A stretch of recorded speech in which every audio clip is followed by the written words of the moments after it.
Baik, sekarang kita bahas tentang sejarah munculnya Syiah. Tarikh Syiah.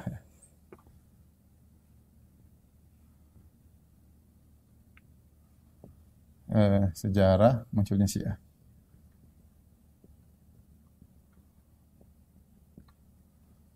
Sejarah munculnya Syiah ada dua versi. Secara umum ada dua versi. Pertama versi Syiah,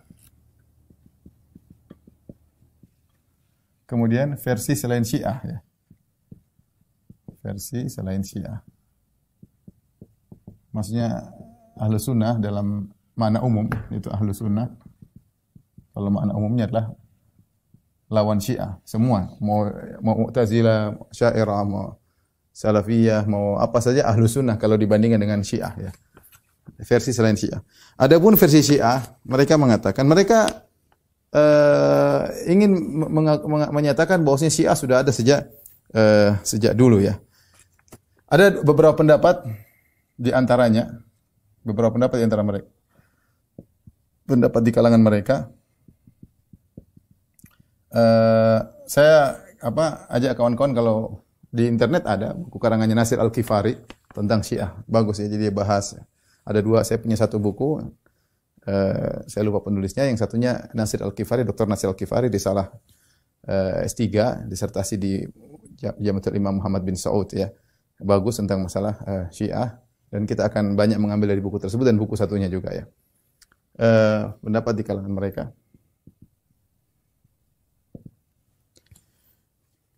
Di antaranya ada yang berpendapat bahwasanya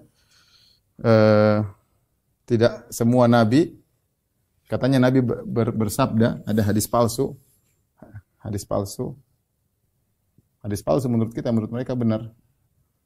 Nabi sallallahu alaihi wasallam bersabda, perhatikan. Ma ba'atsallahu nabiyyan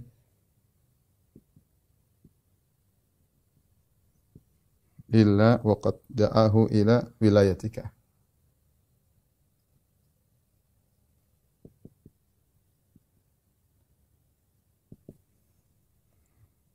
Ta'ian aw karihan.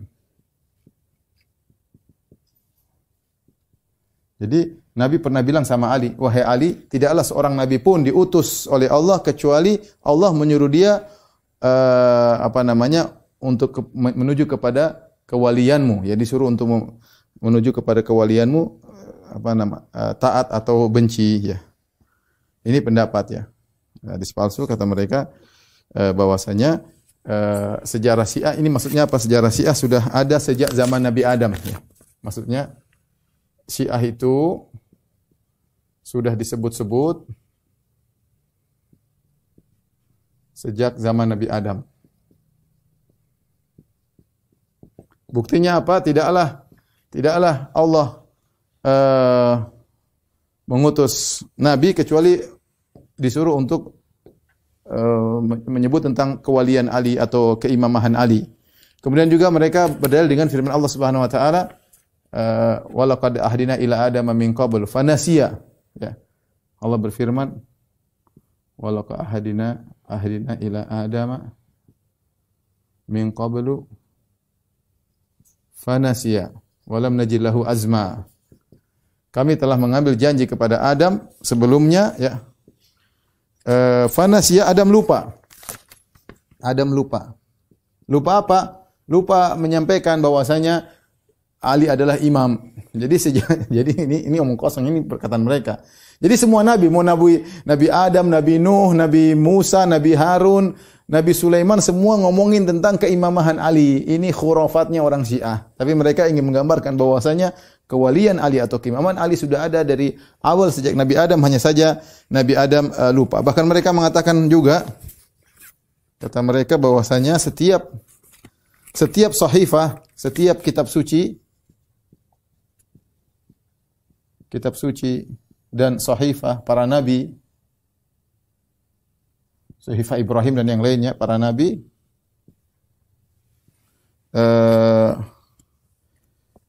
telah termaktub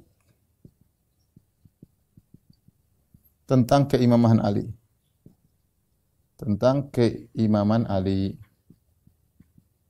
bin Abi Thalib radhiyallahu taala. Ini jelas ngawur. Tapi ini pendapat pertama di kalangan orang Syiah. Pendapat kedua, ini pendapat pertama. Pendapat kedua di kalangan orang Syiah, kata mereka, ini mungkin bagi mereka tidak masuk akal, yang terlalu mengada-ngada. Kata mereka yang logis dan lebih logis. Ini lebih logis. Lebih logis. Meskipun juga ngawur. Bahwasanya Syiah sudah terbentuk sejak zaman Nabi. Nabi sallallahu alaihi wasallam. Bagaimana maksudnya? Maksudnya Nabi telah mengkhususkan. Jadi Syiah itu bahasa Arab. Syiah itu maknanya banyak. Di antaranya ada maknanya bisa kelompok Syiaan, tapi di antara maksud mereka Syiah maksudnya golongan. Wa inna min syi'atihi la Ibrahim, di antara contohnya mereka menafsirkan ayat tentang bahwasanya para nabi adalah penolong Ali, kata mereka wa inna min syi'atihi la Ibrahim. Padahal maksudnya di antara yang mengikuti Nabi Nuh adalah Ibrahim. Kata mereka di antara yang mengikuti Ali adalah Ibrahim. Enggak nyambung. Ayat mereka bawakan semua kepada keimaman Ali. Jadi mereka mengatakan pendapat kedua lebih logis sedikit. Syiah sudah terbentuk di zaman Nabi, yaitu Nabi telah menentukan Syiat Ali. Syiat maksudnya penolong, para penolong Ali. Siapa mereka itu? Ali bin Abi Thalib. Ada sebagian sahabat, maksudnya adalah siapa? Al-Miqdad bin Al-Aswad. Kemudian Ammar bin Yasir. Kemudian Abu Dzar Al-Ghifari. Nah, inilah sahabat-sahabat ya.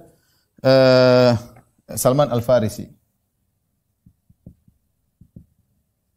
4 orang. 1, 2, 3, 4. Inilah sahabat-sahabat yang sudah Nabi tentukan kamu menjadi syiatnya Ali. Jadi sudah dibentuk sejak zaman Nabi SAW.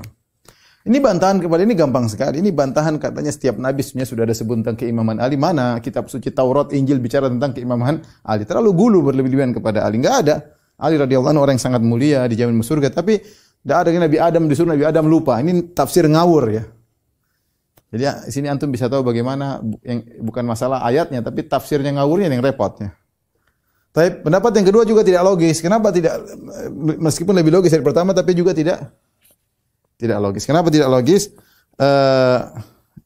Jawabannya Syiat ini ya, bantahan. Kelompok ini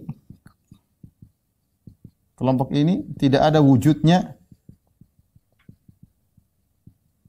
di zaman Abu Bakar, Umar, Utsman, bahkan di zaman Ali. Kalau mereka bilang muncul di zaman Ali, sekarang apakah di zaman Abu Bakar kelompok muncul, ada bahasa kita gengnya Miqdad, Ammar, Abu Dzar Al-Ghifari sama Al-Farisi, ini geng Syiatnya Ali? Enggak ada di zaman para sahabat, enggak ada. Jadi hanya khurafat mereka. Bantahan yang kedua, taruhlah geng tersebut ada. Taruhlah ini bahasa kasarnya ya, geng tersebut ada. Maka apa sih keyakinan geng tersebut? Jangan geng lah, kelompok tersebut terhadap Abu Bakar dan Umar. Tanyakan. Ya, taruhlah Miqdad radhiyallahu anhu, Ammar bin Yasir radhiyallahu anhuma, Abu Dzar Al-Ghifari radhiyallahu anhu, Salman Al-Farisi benar-benar adalah geng pembela Ali. Nah, keyakinan mereka terhadap Abu Bakar, Umar apa coba? Apakah sama seperti kalian sekarang mengkafir kafirin Abu Bakar dan Umar? Jawabannya tidak. Jadi ini hanyalah khurafat mereka ya. Ini tidak benar. Syiah bukan muncul sejak zaman Nabi Adam, dan Syiah juga tidak terbentuk di zaman Nabi, di zaman Abu Bakar, tidak ada.